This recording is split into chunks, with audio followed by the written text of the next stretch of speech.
જોઈ રહ્યા છો લોકમૈત્રી ન્યૂઝ. હું છું એન્કર અર્પિતા પટેલ. હવે જોઈએ અગત્યના સમાચાર. શ્રી સયાજી હાઈસ્કૂલના પૂર્વ વિદ્યાર્થીઓએ શ્રી સયાજીરાવ ગાયકવાડની જન્મજયંતિ નિમિત્તે યોજી રક્તદાન શિબિર.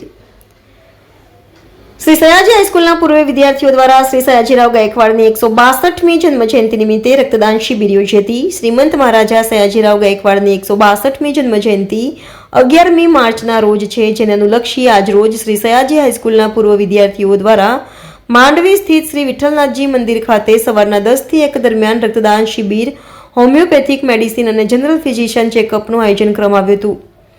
સત્યમ શર્મા, ઉમેશ જોશી, રીતેશ શાહ, હરિઓમ વ્યાસ તથા ચિરાગ શાહ દ્વારા આયોજિત બ્લડ ડોનેશન કેમ્પમાં મોટી સંખ્યામાં રક્તદાતાઓએ રક્તદાન કર્યું હતું તથા હોમિયોપેથિક મેડિસિન અને જનરલ ફિઝિશિયન ચેકઅપના આયોજનમાં મોટી સંખ્યામાં લાભાર્થીઓએ લાભ લીધો હતો.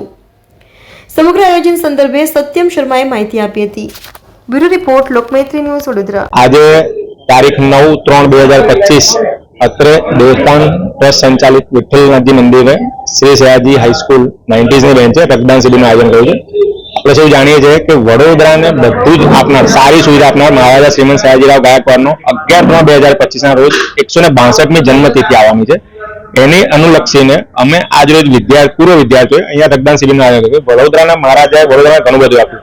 એ રીતના અમને વિદ્યાર્થીઓને ખૂબ સારી સાર આપી શ્રી સયાજી હાઈસ્કૂલ, અને અમારી બેન્ચથી લઈને વડોદરાના ઘણા બધા હજારો વિદ્યાર્થીઓ આ શાળામાંથી ઉત્તીર્ણ થઈને આજે પોતપોતાના સારા વ્યવસાય, ધંધા અને નોકરીમાં છે.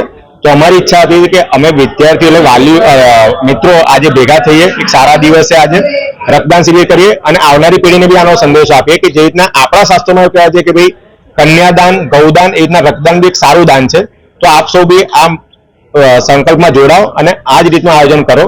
આ પેઢીને એક મેસેજ છે આપણા તરફથી. અત્યાર સુધી કેટલા લોકોએ રક્તદાન કર્યું છે?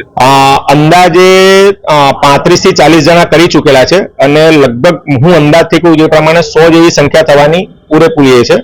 સામે રવિવાર પણ છે, મેલેડી માતાનો દિવસ કહેવામાં આવે છે, એટલે ત્યાં બી ભક્તોનો ધસારો છે. અહીંયા બી જે નિજ ભક્તો આવી રહ્યા છે એ લોકો બી ઘણા ખરા રક્તદાન કર્યું છે અને અમારા સ્કૂલના મિત્રોએ બી અને એમના પરિવારજનો, એટલે ખાસ કરીને માતા બહેનોએ કે જેમની ધર્મપત્ની છે એમને બી રક્તદાન કરીને એક સારો મેસેજ સમાજને આપ્યો છે કે રક્તદાન કોઈ બી કરી શકે છે, કોઈ બી વયે કરી શકે છે. તમારું મન મક્કમ હોવું જોઈએ અને એનાથી કોઈને તમે નવું જીવન આપી શકો છો.